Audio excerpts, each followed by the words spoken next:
ராகவ், இது மர்ம தேசம். சொல்லுங்க, அதுக்கப்புறம் என்ன நடந்துச்சு? அவர் வந்துட்டு அப்புறம் 2 விஷயம் கேட்டாரு. என்னோட கிராண்ட் ஃபாதர் பேர் என்னன்னு கேட்டாரு, அதாவது எங்க அம்மாவோட அப்பா பேர் என்னன்னு கேட்டாரு.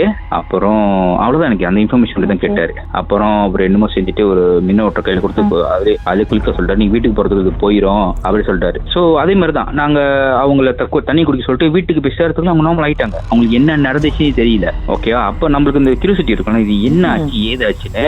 சோ என் சிஸ்டர் போயிட்டு அந்த பர்சனை பார்த்துட்டு மறுநாள் 2 days கழிச்சு மறுநாள் போய் கேட்டிருக்காங்க, ஆக்சுவலி என்ன ஆச்சுன்னு. அவர் சொல்லியிருக்காரு, நீ யாராச்சும் கூப்பிட்டு வந்தியா, ரீசன்லி யாராச்சும் வெளியே கூப்பிட்டு வந்தியான்னு கேட்டிருக்காரு. ஆமா, என் ஃப்ரெண்ட் ஒருத்தவங்க கலந்தான்ல இருந்து கூட்டிட்டு வந்திருந்தேன், அவங்க வேலை விஷயம் வந்திருந்தாங்க. சோ அவங்க தொடர்ந்து ஒண்ணு வந்திருக்கு. அது எப்படி வரும்னா குமரியாவும் வரும், பெரிய ஆளும் வருமா. சேட்டெல்லாம் அவர் சொல்றாரு, ஒரு சேட்டை அது சின்ன பிள்ளையாவும் இருக்கும் பெரிய ஆளும் இருக்கும். அது உங்க வீட்டு மனுக்கு வந்திருக்கு, யாரு லெம்மான்னு பார்த்து ரசோவ் பண்ணிடுச்சு. ஸோ உங்க வீட்டுல லெம்மான உங்க அம்மா தான் போல இருக்கு, அது ரசோவ் பண்ணிடுச்சு. நீங்க என்ன செய்ய, அது இப்ப நான் போயிருச்சு, நீங்க என்ன செய்ய வீட்டுல வழக்கம் போல உங்க இண்டிவிஜுவல் வீட்டுல சுத்தம் பண்ணுவீங்களா, சுத்தம் பண்ணிட்டு செய்யுங்க, அதுக்கு மேலே வராதுன்னு. எங்க அம்மா இந்த கதைலாம் கேட்டாங்கன்னா பயப்படுவாங்க. ஸோ அதனால இந்த எங்களுக்குள்ள லைக் சிஸ்டர் பிரதர்ஸ் ஏதாச்சும் நடந்தா கூட நாங்க எங்க அம்மாட எதையும் சொல்ல மாட்டோம். நாங்க எங்களுக்குள்ள பேசிட்டு அப்படியே முடியுறதா. இப்போ இந்த ஆஃபீஸ்ல அது அன்னைக்கு நடக்கும் போது அதெல்லாம் நான் சொல்லல யாருக்கும், அதனால யாருக்காச்சும் போய் இம்பாக்ட் பண்ண போகுதுன்னு அதெல்லாம் அவங்களும் சொல்ல. ஸோ இவங்களுக்கு நடந்தது இதுதான். அது நாங்க லேட்டரும் போயிட்டு ஸோ அந்த ஓராங்கத்துல சொன்னது உண்மையா இல்லைன்னு செக் பண்றதுக்கு என் ஃப்ரெண்ட் சர்க்கிள்ல இருக்காங்களே, அவங்க இந்த ரவாங்கள இங்கே ஒரு இடத்துல இந்த ஐயா அழைக்கிறாங்கல்ல, இதை பத்தி கேட்கறதுக்குன்னு பர்பஸ் பண்ணேன். ஏன்னா நம்ம எப்படி சொல்ல முடியும் அவர் சொன்னது உண்மையா நம்ம எப்படி தெரியும். இந்த ரவாங்க ஒரு இடத்துக்கு நான் போயிருந்தேன், இதுவும் ரொம்ப நாள் கழிச்சு தான். அப்ப அவரு கேட்கும் போது அவரு அதே கதையை தான் சொல்றாரு. எக்ஸாக்ட்லி அந்த அவரு என்ன சொன்னா, வந்த விதம் எப்படி வந்துச்சு சொல்ல, ஆனா வந்தது அதே தான், சின்னதாக இருக்கும் பெருசா இருக்கும். அது யார் வீக்கா இருந்தாங்களும் வீட்டுல பூந்துருக்கும், அதுக்கு உங்க வீடு இன்னும் சுத்தம் இல்லாம இருந்திருக்கும். அது உங்களுக்கு ஏதாச்சும் ஒரு சைன் கிடைச்சிருக்கும் உங்களுக்கு, மேபி ரிலேஸ் பண்ணுங்க. ஆனா பத்தோடு தான் அவர் சொன்னது, ஏன்னா சாமி வண்டி இருந்துச்சு வீட்டுல, அது ஆக்சுவலி ஒரு சைன் தான் இருக்கு.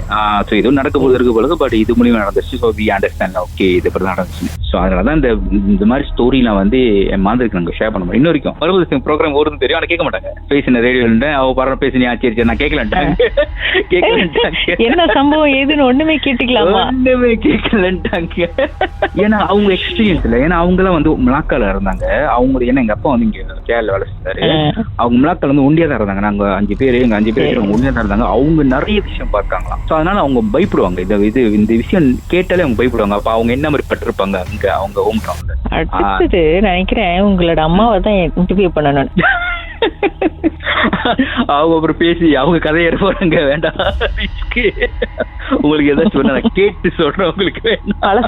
ஏன்னா அவங்க நிறைய கிளறி அப்புறம் வேற ஏதாவது வந்துட போகுது. அவங்க ஷேர் பண்ணது கதையில நம்மளுக்கு சிரமமா இருக்கும், இப்படி நடந்துச்சு அந்த மாதிரிலாம் இருக்கும். ஏன்னா அவங்க சின்ன வயசுல அங்க கல்யாணம் பண்ண புதுசு அவங்க இருந்தப்ப நாங்க ஒரு 5 பேர் இருக்கும் போது அவங்க ரொம்ப கஷ்டப்பட்டாங்க. அங்க அன்டில் எங்க அப்பாவுக்கு ஒரு பெர்மனன்ட் வேலை கிடைச்சி இங்க கேளுக்கு மாறி வரும்போது தான் அவங்களுக்கு ரிலீஃபா இருந்துச்சு. என்ன பண்றீங்க, அம்மா கிட்ட போயிட்டு இன்டர்வியூ பண்றீங்க, முழு கதையும் தெரிஞ்சுட்டு அப்புறம் ஒரு நாள் மறுபடியும் பேசுவோம். சரி, ஒரு நாள் பேசுவோம், ஷேர் பண்றேன். Okay, thank you sir. ஓகே, சரி சார்.